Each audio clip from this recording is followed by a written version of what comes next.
Hi. Hello, and thank you for joining today's virtual education program with Cancer Support Community Los Angeles. I'm Larissa Montalvo, and I'm the program manager here at CSCLA. And I welcome you to this week's webinar titled 3 Steps to Getting the Support You Need or Supporting Others. Today, we will be joined by Kim Hamer to learn easier ways to ask for help or support others, and to explore how anyone in your community can lend a helping hand during your cancer journey. Now, before we begin, if this is your first time joining us, Cancer Support Community Los Angeles is a premier nonprofit organization providing vital social and emotional support to families facing cancer, including caregivers, patients, and their loved ones, all at no cost. Our programs include support groups, healthy lifestyle classes, social activities, and educational programs such as this one. If you'd like to learn more about our services or watch past webinars, please visit our website at www.cancersupportla.org. So without further ado, I would like to welcome today's speaker. Kim Hamer is an HR leader, business owner, speaker, and blogger who lives in Los Angeles, California. After losing her husband to cancer, Kim was amazed and humbled by the creative and thoughtful ways her friends, family, and coworkers supported her. She called these kind actions acts of love.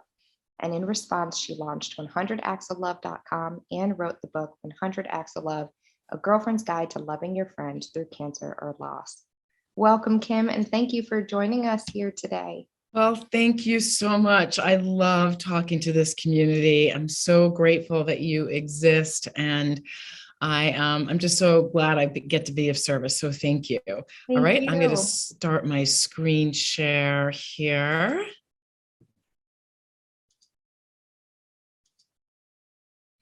All right, so today we're going to talk about 3 ways that you can get the support that you need. Now, if you're anything like me, you probably think, I'm fine, like I can do this. I need a few little things, but not a lot of little things. And the reality is that oftentimes when there is cancer within the company or within your family, we often downplay the kind of support we need, and it's because we're uncomfortable asking for it. So we're going to talk today about 5 common blocks that usually block you from accepting help. So that's number 1. Number 2 is we're going to talk about how to accept help, especially when you need it. And number 3, which is probably the funnest part of this talk, is we're going to talk about how all the different ways that people can actually support you. Now, I like to think about cancer as an entanglement, right? I mean, I know we talk about fighting cancer, and we usually use a lot of that battle language, but cancer is an entanglement, and it's very much like Christmas tree lights. You know, you get one strand undone, but then there's a whole knot over here, and then you try to get that strand undone, and then there's a whole nother knot. And that entanglement with cancer continues throughout our lives. I'm still entangled with cancer, even though my husband is no longer with us. So the cancer entanglement doesn't just involve you or your family or your friends. It involves a lot of different people in a lot of different ways. So why can I talk about this to you today? So here is a photo of my family. This is our last Christmas photo. It was taken on Christmas 2007. And my husband had stage 4 large cell B, stage 4 large cell B lymphoma. He had lymphoma. Let's just cut to the chase. It was stage 4. And this is after he had it in the beginning of 2006. And then in 2007, he was cancer-free. So this is our last Christmas photo. Unfortunately, the cancer came back, and it came back at Christmas 2008. So we actually canceled the family photographs, which is a decision that, of course, I really regret.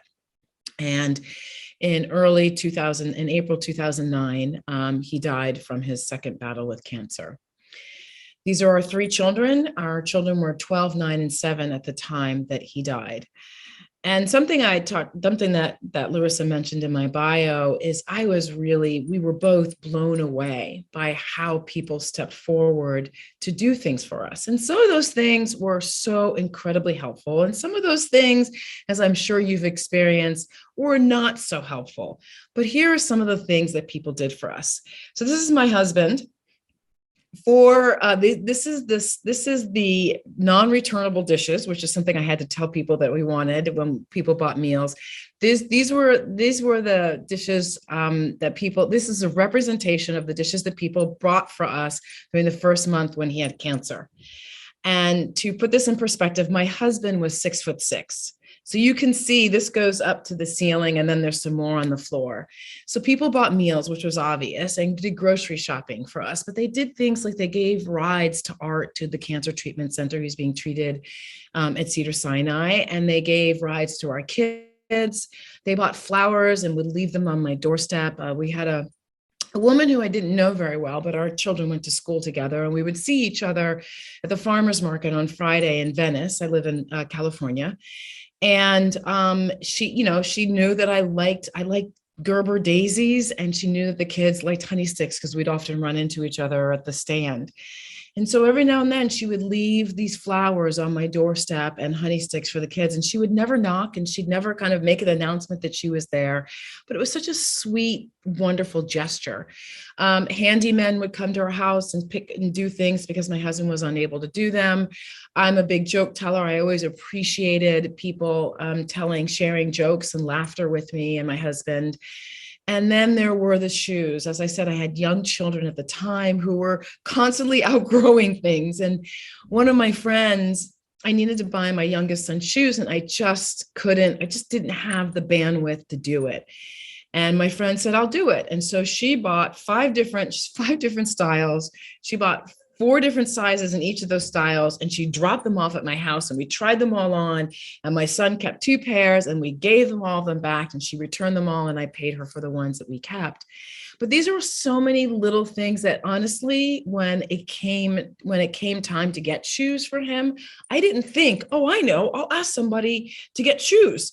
It wasn't something that came to mind, but it was something that was so helpful in my day-to-day. So today we're going to talk a little bit about how you can get to the place where people can help you with those small little things that make a huge difference. And, my book is titled Acts of Love. And that's really what I believe about acts of love. I mean, meals are great and were a lifesaver, and they were fantastic. But it was the small little things that people did that meant so much to myself and to my husband and to our children. All right, so we're going to talk now about the top 5 reasons I have found after talking to many, many different people who have cancer or their caregivers that stop people from really getting the help that they want and deserve. So the first thing is there's this cancer fairy tale, right? And pink is everywhere if you have breast cancer. There's this cancer fairy tale that goes like this.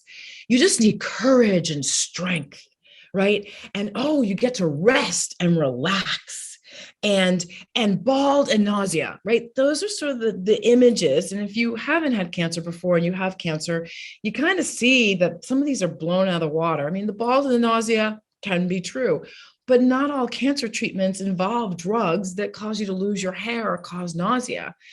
And the idea that cancer, you get to rest and relax and eat bonbons as you get fanned by people, as you take care of yourself, right? There's this image out there that cancer is a time, I get to take time off. And that cancer, if people want you to be courage and have strength. And those images are hard to dispel. And when you start the cancer journey, there's a lot of emotions around really what's happening and how you have to dispel them with yourself. And so it makes it really hard to accept help because those are the images that are out there right now about cancer, and dispelling that with your friends or coworkers or whoever else can be very trying. One of the main reasons that many people don't accept help is because of the law of reciprocity. And the law of reciprocity says, if I do for you, then you have to do for me.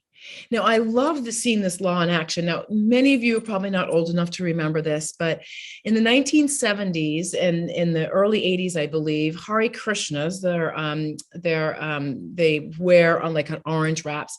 They would go to airports, and to raise money, they would give you this little flower with a little saying on the side. And so they would give you this gift. And then they would sort of wait for a few seconds, and some people would just walk right by them, and other people would feel like, oh my God, they just gave me something, so I have to give back. I have to give them $1, right? And you see that, now when, remember, Easter seals, and I don't know if they're still doing this, or some other cancer support, because cancer organizations, they send you those labels with your address on them. And so the idea is they're giving you something and that you need to give back. Well, that law of reciprocity plays a strong role in our lives when you have cancer, because you all of a sudden are the center of all these gifts. People are giving, they want to bring you a meal, they want to check in on you, they want to take your kids someplace, they want to help pay for airfare for, they want to send miles so someone can come visit you. They want to do things for you. And the law of reciprocity is so strong in us that we often don't recognize it. We think, oh my gosh, I have to pay all these people back. I remember when my husband was first diagnosed, I kept a list of everything that everyone had done for us because I wanted to write thank you notes, because it was the least I could do, right? I felt the need to give back. So that's number 2. The third reason that we often don't accept support is called the likability factor. In our heads, we often tell ourselves that we're okay people, but there's that thing that I did 20 years ago that wasn't so nice. And I had that mean thought about so-and-so, and it may not even be that conscious, but the idea that you, person sitting right now watching this, have touched somebody else's life, have been kind to someone, are appreciated by those around you, it's really hard to take in. It's a moment of deep humility and grace. We go around affecting people's lives every single day. And especially now as we're coming out of COVID and getting out into the public, some of us, right? When we say hello to someone, we could make their day. We don't know this. And you are much more likable than you think you are. And those people who are showing up to help you want to help as a way of giving back. So I love this quote. My goal in life is to be the person my dog thinks I am. If you're a dog person, you totally get this, because your dog greets you at the door like you are the best thing since sliced bread. Now, some cats greet you that way too. I know some cats don't. But, the dog greets you at the door. You can do no wrong in your dog's eyes. And so really understanding that you are a likable person. Yes, you are a likable person. All right. Another thing that often stops people from accepting support is sometimes you just don't need it, right? So this on-off switch. When my husband was first diagnosed with cancer, we were getting meals every night and our refrigerator was full. And at this point, I was refusing letting someone buy us a freezer.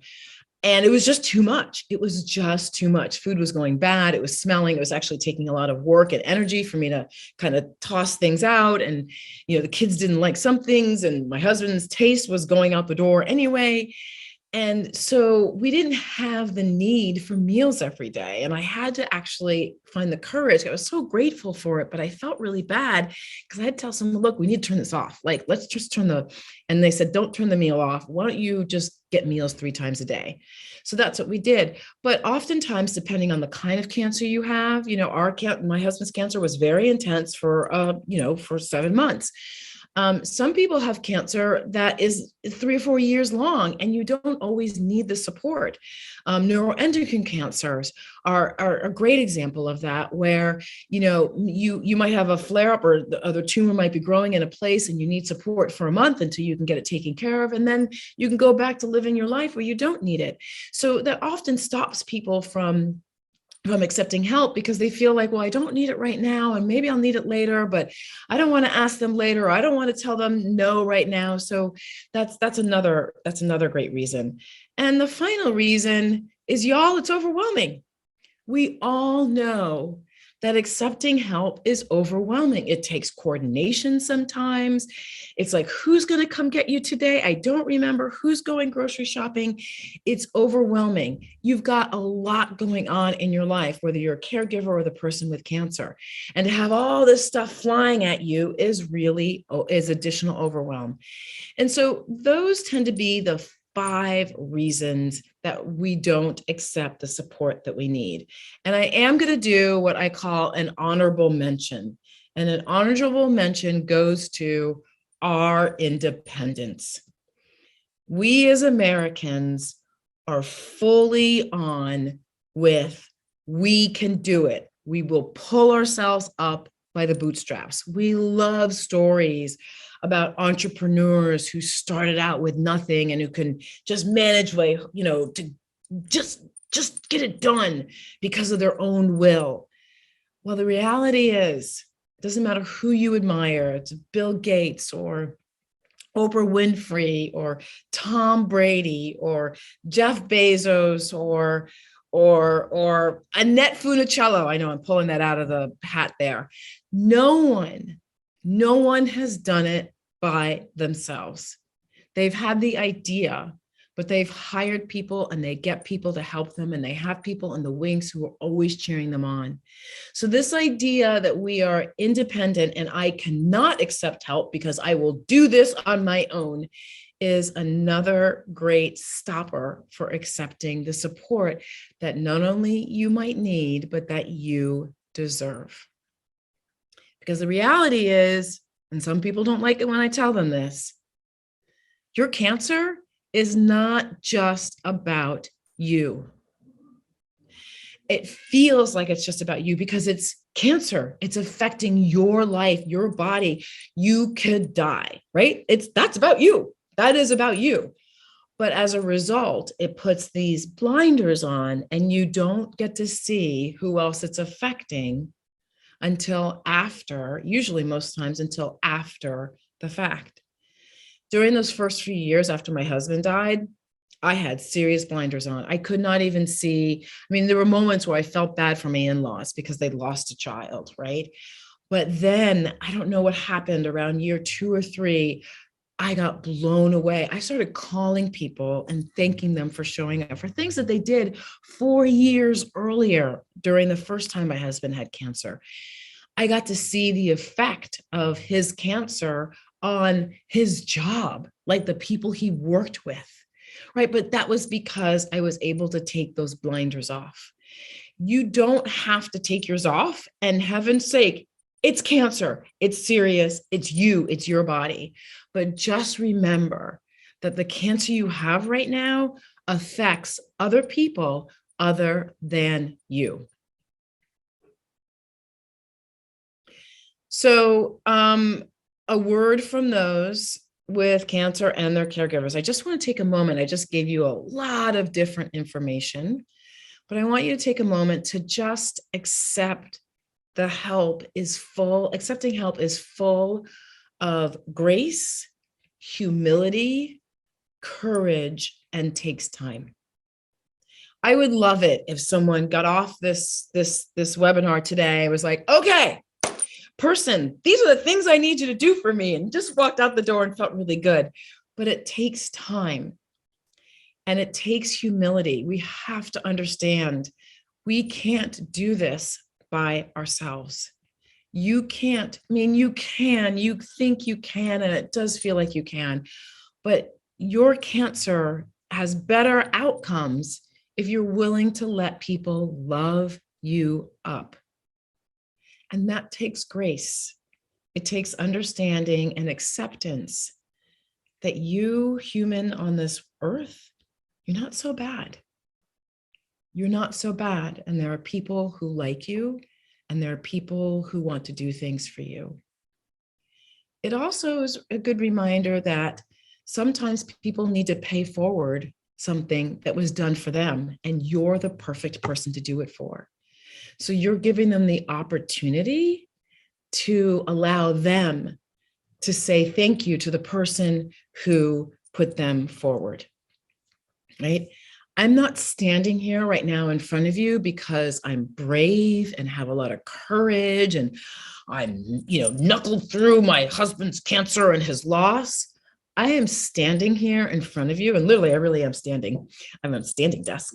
I'm standing here in front of you because of the hundreds of little things that people did for myself and my children and my husband that said, we love you. Here's $10. I got this is the sweetest thing. This woman who I don't know, and she didn't leave a return address.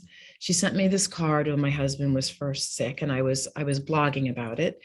And she sent me this sweet little note, and she said, I don't know how to help, and I can't afford to give you a lot, but I just hope this $10 will bring you some peace. Right? It was $10. $10. Talk about a small act of love. And I cried because it was so beautiful. It was the simple little thing. And in accepting that $10, I had to accept that my story, whatever it was I was saying, whatever the way I walk around this world, I was giving to somebody. And this was their way of giving back. So please give yourself the grace to accept that you are wonderful in your own way, and that somebody wants to give back to you in their own way because of who you are. You don't have to do anything to get what they want to give you. All right, so let's talk about how to accept help, because we've talked about now the 5 different ways that we stop ourselves from accepting help. Now let's talk about how to accept help. Now, this is a little bit hard because honestly, y'all, we all know you're gonna have to show them the way. And it's not very fun because you're kind of sitting there, you're like, I'm the one with cancer, and now I have to show you what I need and how to be helpful to me. And yeah, you take a big breath, and sometimes you're just gonna have to do it. So I'm gonna put my sweater on here. So you are gonna have to show them the way. You don't have to direct them. You don't have to give them everything, all the tools, and make a little calendar and say, I need meals on this day and this day. But you will have to give them some direction, because in reality, what's happening is there's you on one side of this rock formation, a cliff, and there are your friends on the other side of this rock formation and cliff. And there's a gap between the two. And your friends are going, oh, I just want to help. I don't know what to do. I just want to help. And you're over there going, oh, I need the help. I just can't direct you. And there needs to be a bridge built between the two. And that bridge, part of that building of that bridge, will be you're showing them the way. So here's a great little diagram I love, because it talks about, and this is the first thing, you can give this to your friends: worry out and comfort in. So that's the number one rule. If you were in the center, right, you're in the center there. So I said friend with cancer. So you're the person in the center. And that means that you get to worry out. You get to say, oh my gosh, I'm really worried. I'm dying. Oh my gosh, I can't stand how sick I feel. Oh my gosh, I can't do another treatment. Oh my gosh, I'm really worried if this is going to work. Like, you get to worry out. You get to say all that stuff out. People do not get to worry in. They don't get to say, oh my gosh, I'm afraid you're going to die. Oh my gosh, what I'm going to do when you die. Some people will be picking out outfits that they're going to wear at your service. Well, that's none of your darn business, and they should not be sharing that information with you. Now, the rings on this talk about, there's 3 different people. I'm sure we all can relate. There's the close friends who are here to help, who you can talk to about things. There are the friends, acquaintances, coworkers, you can call them. And then on the outside ring, there's those pesky acquaintances, which is spelled incorrectly, but I'll fix that. So there's those pesky friends, and some of those pesky acquaintances can be your best support. Some of those pesky acquaintances really like you. They like who you are. You've made a difference in their lives. Some of those pesky acquaintances or persistent acquaintances have cancer experiences in their own lives, and they know that they know that they can be of service to you. Some of those persistent people out there are just people who you need to let into your life. I'm sure you've all experienced that with your cancer diagnosis. Some people have stepped up and other people stepped back. And often those people who stepped back were surprising, right? There's close friends who just kind of were like, you haven't heard from them in a while. And then these other people you don't know very well are here and want to help. And it's a strange moment to kind of realize it's hurtful to realize people who you thought would step in didn't step in. But there's also a bunch of gratitude because there are people out here who want to step in. One of these persistent acquaintances was that woman who bought the shoes for my son. I didn't know her very well. Our children were in different grades at the elementary school where two of my children were. You know, I'd say good morning to her. We'd stop and talk sometimes at drop off, but not really good friends. And when my husband was diagnosed with cancer, she just showed up, and she was picking kids up from school, and she was dropping them off, and she was running errands. You know, I used to call her my gal Friday, my K Friday. So my gal Friday, her name was Kay. And so had I not let her in, had I been like, yeah, you know, you don't know me, I don't know you, I'm not going to go there, I wouldn't have these incredible stories about her, and I wouldn't have felt the love that she had for me and for my children and for my husband, and the respect. And comes to turn out, of course, that Kay had a cancer story. So this is why she was so persistent on being able to support. So the nice thing is, because you are in charge, you get to make up the rules. Any rule you want about supporting you, you get to make up. So you can have friends in different circles doing different things for you. You can change what you need whenever you want. These are your rules because you're the one with cancer. So you have the power to say, you know what? Yeah, no. Thank you so much for wanting to put together that fundraiser for me, not showing up on camera, not doing it. You know, you get to say, thank you so much for grocery shopping for me, but I don't need any more right now. You get to make up I don't need any groceries the next month. You get to make up whatever rules you want. Now, I highly advise that you work with somebody. So it could be your caregiver, it could be a close friend, it could be someone at the cancer support community that you're just kind of brainstorming with, who can help you understand what you need and how much to let in. But this is always constant and it's shifting.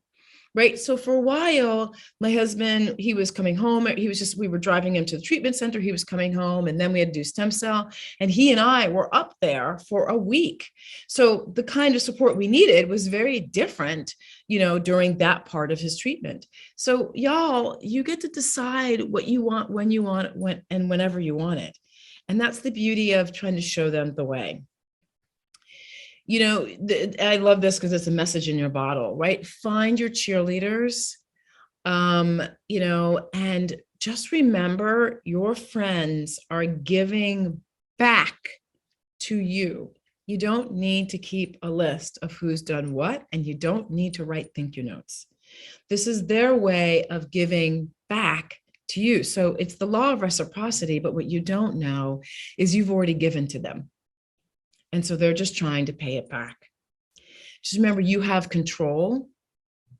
And also remember how it feels to give. I cannot tell you how many people I've talked to with cancer says, oh, I'm a great giver. I love giving. And just think about how it feels when you love to give and then it's rejected, right? Or it's not accepted, right? It doesn't feel good at all. It feels a little bit like you personally are being rejected on some level. You're not, but it can feel that way. No, I'm not saying that you should accept help so that you can make someone feel good. But I do want the givers of you out there to remember why you give. And when you don't accept help, you are denying someone that feeling of feeling good. Because let's be really honest. Connection is hard to come by today. It just feels like it's so hard. And part of that is our fault and what we do and what we watch. But part of it is we just, we kind of have this idea of what connection looks like. And oftentimes it's right there in front of us. It's right there. And that connection happens when someone in your community, you or someone else, is having a tough time and you're able to support them. So everyone who wants to help you is looking for that connection. And I know for me, that connection was a godsend. I know it was for my husband as well. When people were able to connect with him, he remembered, because he always felt like he was a burden, right? He was always worried about how much stress this was putting on me. And I would love to say that I was a graceful, caregiving wife, but sometimes I let him know how much stress that was putting on me, and I have to live with that. So, that connection was so beautiful. And there are times when I look back at that period and I just cry, because people they just wanted to connect. And I remember, at my husband's service, one of our friends came up and he said, this is just an amazing community, because he felt connected with other people who were connecting and helping us. So that connection is I think it's so vital to our living full lives. And when you say no to help, you are saying no to that connection. It's not easy to connect. It's not simple to connect, but it's so beautiful when you let it in.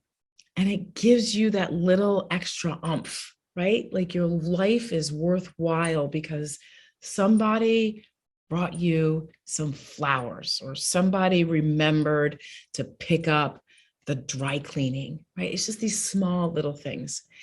Before I move on to the next slide, I also want to talk a little bit about being a burden. And oftentimes that's another excuse that people with cancer use. They say, hey, I don't want to be a burden to anyone, so I can't call them and ask because their lives are already really, really crazy and busy. I have a crazy, busy life. And when someone asks me to do something, I hesitate for a second, totally honest. And then I remember, I get to be of service. I get to help someone. I get to stop this craziness for just a second and drop off something, right? And it's such a lift of the spirit to be able to step out of my busy day, to remember that it's not all about me or my work or whatever it is that I'm in my head about, and that I get to be of service to somebody else. So please don't use that excuse of it's a burden. Now, if someone you call and you ask for support and they go, that's not the right person to call. You need to hang up that phone and find someone else. But you are not being a burden. You are a gift. You are an opportunity to slow our lives down and to remember, right, I'm on this earth to connect with people, to love people up, to say, hey, thank you for giving me the opportunity to go pick up some pizza for you because I love you and I'm so happy I get to do this for you. Right? That's what I want you to remember. All right. So now we're going to go on to step 3, which is a plethora of ideas. So I want to start with your average day. Now, you can't call out right now, but when you get, what we're going to do is we're going to walk through an average day, sort of, and we're going to find all these little ways that people can help you. And I wish I had done this exercise when my husband was sick both times, because it would have really helped a lot. And thankfully, people came in and kind of took over.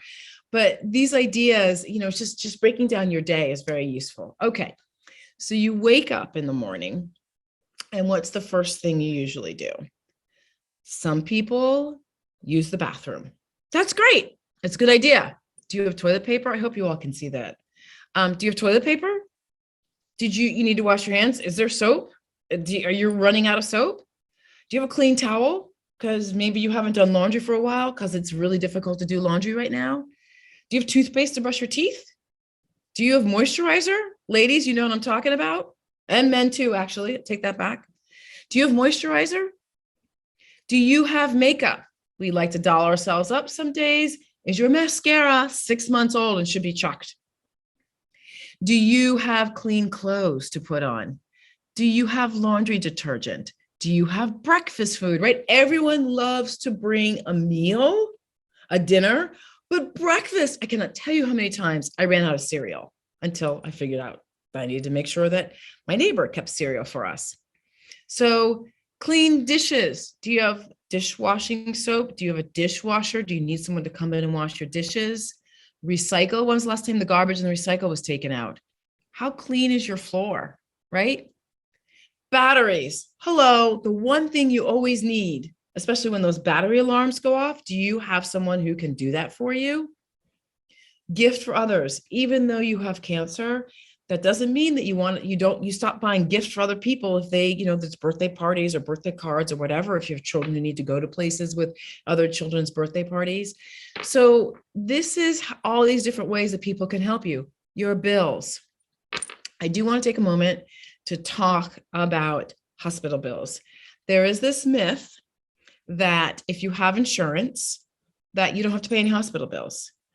And what I discovered was that's not true. And that there's out of pocket and in pocket, which we know. And that sometimes doctors will let you know that they're out of pocket expense as you're wheeling your husband into the operating room. So you really don't have a choice to say, no, I need an in-network doctor. So financial ruin, I think the stat is 1/3 of the bankruptcies or maybe it's 2/3 of the bankruptcies are due to medical, 1/3 of the bankruptcies are due to medical bills. Having friends help you pay your bills if they can is a huge gift. It is a huge gift. And it's one of the areas that I see many people with cancer just not do it because of their own pride. And to that, I say you can be prideful and have bills that you have to pay and feel overwhelmed by them, or you can let go of the pride and let someone who really wants to help you pay a few bills. It's not forever. It's just for right now. Garbage bags, gas in your car. I have had a neighbor named Nate. And Nate really liked my husband, and he really liked the way my husband parented. And a couple of years after my husband died, actually a year after my husband died, Nate had his first child. So one day, Nate kind of wandered up to the house and he said, "Hey, when was the last time the oil was changed in your car?"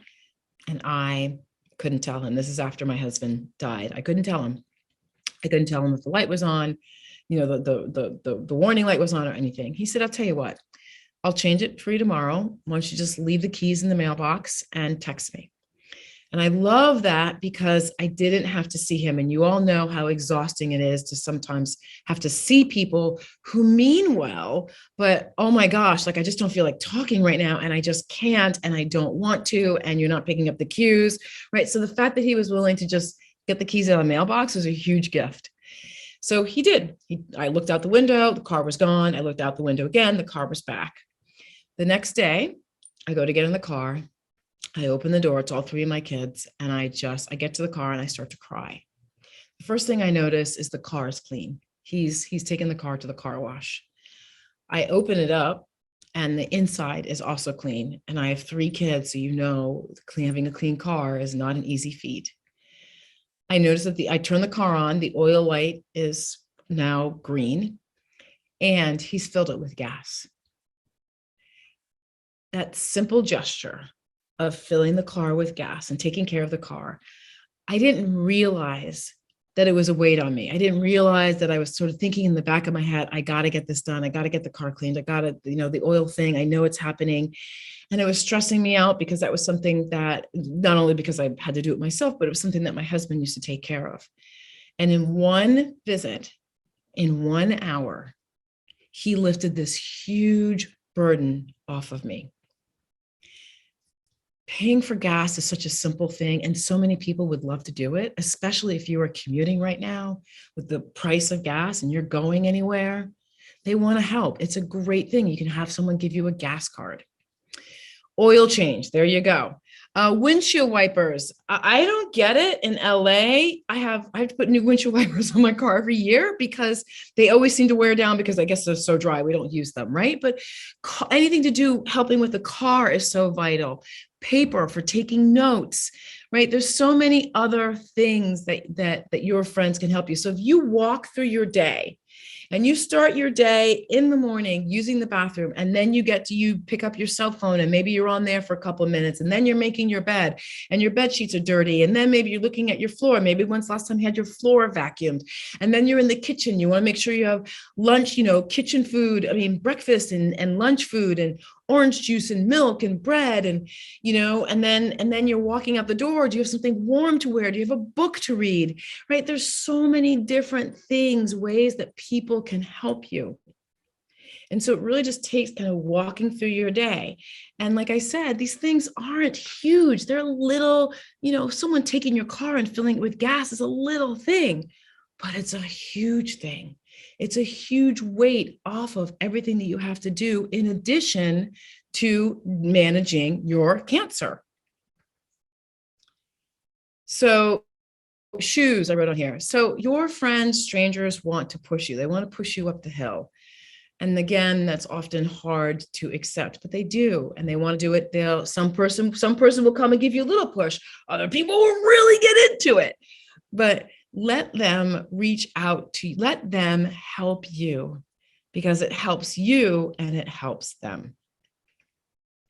So we talked about the 5 most common blocks. We talked about law of reciprocity, likability factor, being overwhelmed, independence.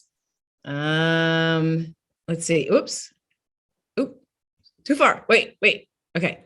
Independence. We talked about how to accept the help that you need. Remember that you get to set the rules.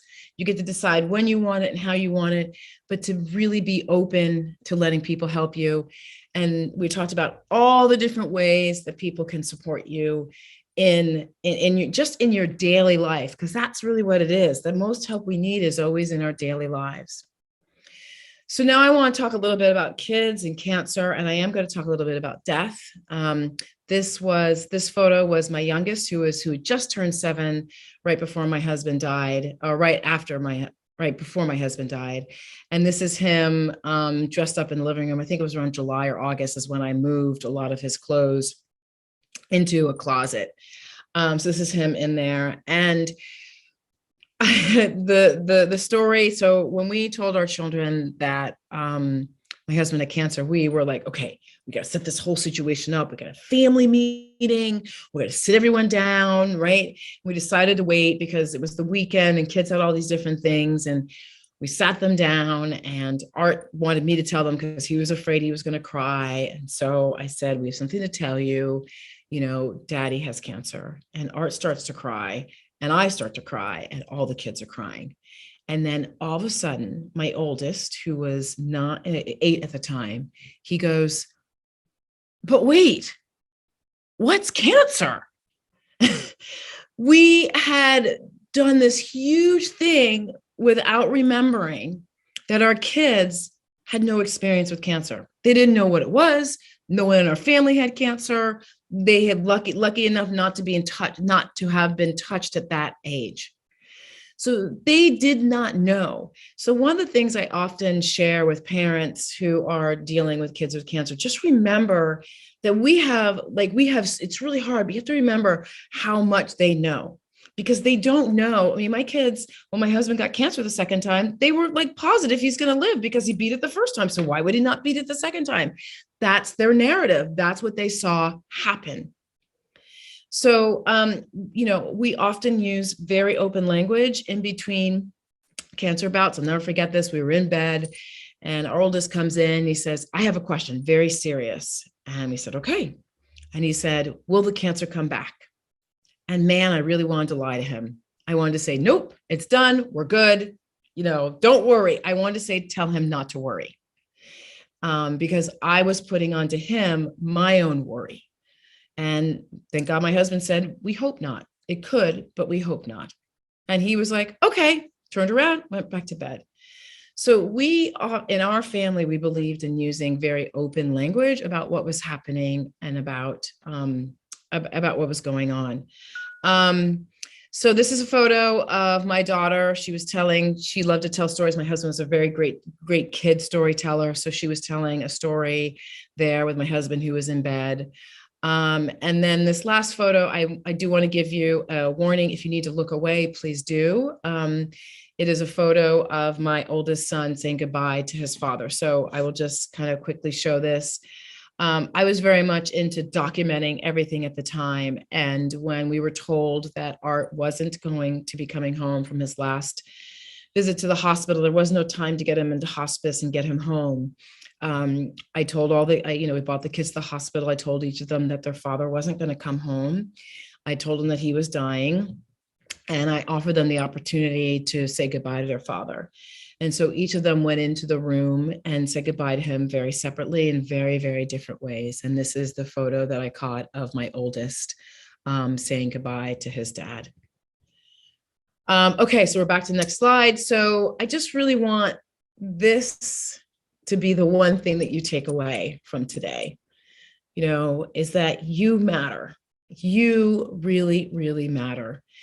And I think we so often underestimate to how many people we matter to. If you work and you walk into the office building and you say good morning to the security guard every morning, you matter to that security guard. If you're able to greet your mailman sometimes and say good morning or thank you, you matter to that person, right? You matter to your family. You matter to so many different people. And because of that, because you matter, there's grace in accepting that and in allowing people to show up for you because you matter. Okay, so on my website, my business is I focus on helping friends of those with cancer and coworkers or managers who have employees with cancer, because we need to get our act together. The rest of us need to get our act together in order to support you the best way possible. So one of the things I do is I have on my website, I have a free download. It's 5 ways. It's 5 things to say to a coworker with cancer, what not to say and why. I am going to be updating. So I do that. The last thing I know that Larissa mentioned my book. One of the things I really wanted to do when I wrote my book was I wanted to make it really easy to read, right? Because I'm a busy person. I wanted to be able to go, oh yeah, here's tip number 56, give her cash. Great, done, go do it. So I wrote this book as a really simple way to you can give this book to anyone and they can use it for anything really. But I wanted it to be really easy to open up and just take action. The last thing is I am now working with organizations, with managers and with HR professionals and helping them understand the best ways to work with an employee with cancer. Now, many people have bosses who are like, I'll do anything, I'll support you 100%. And then 6 months down the line, that wonderful, gracious support doesn't feel so great right now because the manager's mad because you're not getting the work done that you said you get done. And you're trying to communicate with him that, hey, the treatment's taking more out of you than you possibly thought. There's all these different things that happen. And so my goal is to help HR managers really understand how to best support employees who are dealing with cancer in the workforce. Here's an interesting stat that I found out. 43% of those diagnosed, 47.3% of those diagnosed with cancer are between the ages of 25 and 55, prime working years. So I'm happy to help with that.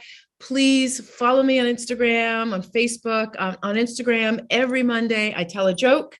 On Facebook as well. And I also do it on LinkedIn as well.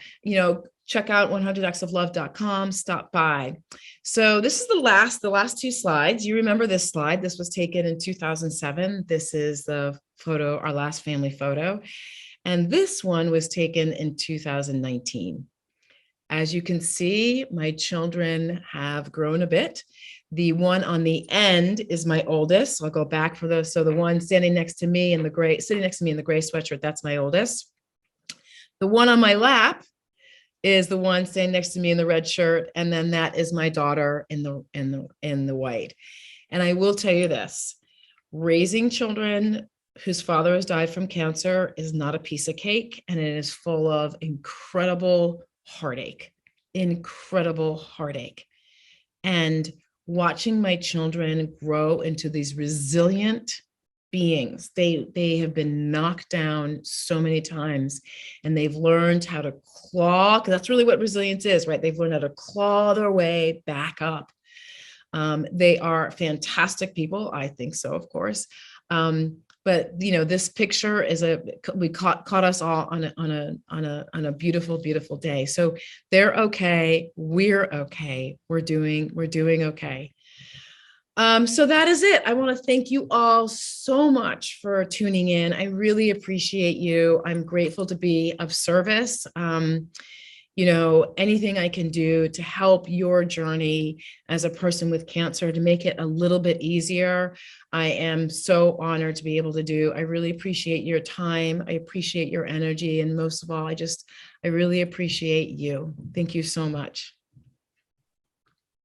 Thank you, Kim. That was so wonderful. Such insight on such an important topic that isn't talked about enough. And I appreciate you coming to talk to our community about this and spreading your firsthand knowledge that you unfortunately got through a horrible situation, but spreading the positivity that came out of it is wonderful. So thank you for that. So we'll make a little bit of time for questions. If you're still here with us, please feel free to drop a question into the Q&A and we'll take a moment to answer it here. And we have one question so far. This individual is saying that they were diagnosed 8 years ago and they had a lot of help in the beginning. And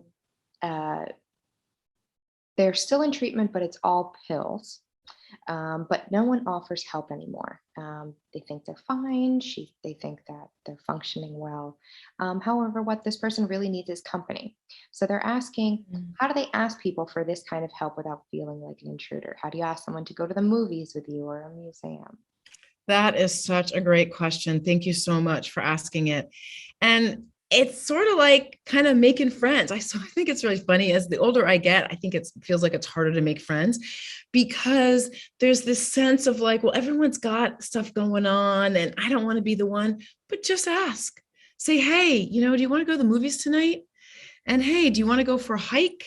Hey, do you want to, I just saw this great thing. I'm going to go for a walk tonight, down the beach. Do you want to come do that? And I think it's really okay to be vulnerable because people have forgotten that you have cancer, right? You probably, I'm assuming that, and this is a major assumption, but if you're taking pills, maybe your hair is not, maybe you never lost your hair. Maybe you look fine. You're still dealing with the emotional effects of cancer, but they're not physical. And so people have forgotten. And so it's okay to remind them. It's okay to say, I need some company tonight. That is often, it puts you in a very vulnerable spot, but it is often the result of that is often so beautiful. It's just so, so beautiful. So take a moment and, say to someone, hey, I'm feeling just kind of vulnerable tonight. Do you want to go see a movie? And they may say, oh, I can't tonight, but let's do it tomorrow night. And then you've got yourself a date and you feel connected. And then, if you let them know that you're feeling vulnerable, they may end up reaching out to you as well. Thank you. And I'd like to mention to that too, that here at Cancer Support Community, we provide social events. We're all online right now, but we also have support groups. It's a great place to meet people who are probably looking for company as well. So I welcome you to check out our website and see if any of that might be of interest to you. Amen. Okay, our next question is, are there any resources to find a ride for my colonoscopy? And I'll let you take that, Kim, but I have some thoughts too. That is a great question. I don't have any resources, but I'm assuming that the cancer support community does, because, and you're going, so it's a colonoscopy, you probably got to get there early. And I would say, do you have a friend who is the same age, who has to also get a colonoscopy, who you can sort of swap with? I'll take you if you take me, right? We're all kind of, my friends and I are at that age where it's like, hey, okay, yeah, I'll pick you up because I know you're going to have to drop me off, in 3 months. So, reach out to some friends. I would suggest reach out to some friends. But I don't know. And I would check with the hospitals, with wherever you're going, because they often have some type of ride resource for people who need to get to where you're going. And also check with the whatever cancer center you're being treated with, because they will also often have opportunities for you to get rides with them. Again, COVID changed everything. But I would hope that that's those places. Yeah, thank you. And that was the first thing I was going to say. Check in with your hospital, your cancer center. They often have resources for that. But you're also welcome to email us at info@cancersupportla.org. That's info@cancersupportla.org. I'll drop that in the chat. CSCLA does not provide those resources, but we do have some links to other organizations that are hopefully still providing it during COVID. So happy to send you those too. All right, and we'll give just about one more minute for questions here. But I'd also like to put in another plug for mylifeline.org. If you've ever heard of Caring Bridge, they're both similar. My Lifeline is through the Cancer Support Community Los Angeles for individuals with cancer. And it is a way that you can kind of create a calendar of things that you might need help with. I need a ride this day. I could use a meal this day. And you share it with your family and friends, and they can come to a place to kind of see what kind of help you need without having to ask directly, because sometimes that might be the hardest part. Did you have any experience with that, Cam, during your I time? have not, but I just remembered. So I have a friend. His name is Josh Madage, and he has an app called Care Registry. So it's Care Registry. And you and your family and friends can all sign up on that app, and then it will lead you through a series of, just steps to understanding what kind of support you need. And then that gets pushed out to your community that are sharing this, that are registered under the same app. So it's an absolutely fantastic app. He started it. His mother had cancer. Actually, it's very interesting. His mother had cancer. His father had cancer, and he had cancer. So he's very familiar with the cancer world. And he's young, he's 30, just probably just over 30, but he just decided that it was time that there's an app in the world that you can use to, that we can all use to support each other. So it's called Care Registry. So please check that out as well. And if you reach out to him, tell him Kim said hi. Thank you. And I just dropped the link for my Lifeline into the chat there, as well as info@cancersupportla.org, our email. It looks like we have a couple more things coming in. We have a couple more minutes here. Let's see. Someone said, I didn't tell everyone that I have cancer. Did I do it right? I look normal, and sometimes people don't know what I went through. There is no wrong when you have cancer. Your reason for keeping it quiet is the best reason in the world. And so, yeah, people may not know, but there's also no time limit, right? You can say, hey, I'm dealing with cancer right now. I didn't want to share that. I'm wondering if you could help me with X, Y, and Z, right? You are going to have to probably feel those people be like, oh my God, you look fine, right? You get that a lot. So you might have to deal with people like that, but it's okay. You can say, you know what? I didn't want to share this. You can even say, I didn't want to share this, and I don't want to share my reasons why I didn't want to share it, but I really need some help right now, right? People love you and they want to help. And there's all sorts of reasons that you wouldn't want to share your cancer diagnosis with people. It's completely understandable, but heaven's sake, there's no such thing as wrong. You made the right choice for yourself with the information that you had at the time. That's the best choice. Thank you. That's wonderful advice. They also just added on that, their post-surgery, they still have emotional stress. Yeah. Look, y'all, there's no time limit on this. And I'm leaning in because I really want you to feel that there's no time limit on this. The ramifications of cancer are huge. I mean, people often think, I remember when we thought when art was cancer free, we're like, woohoo, we forgot all about neuropathy.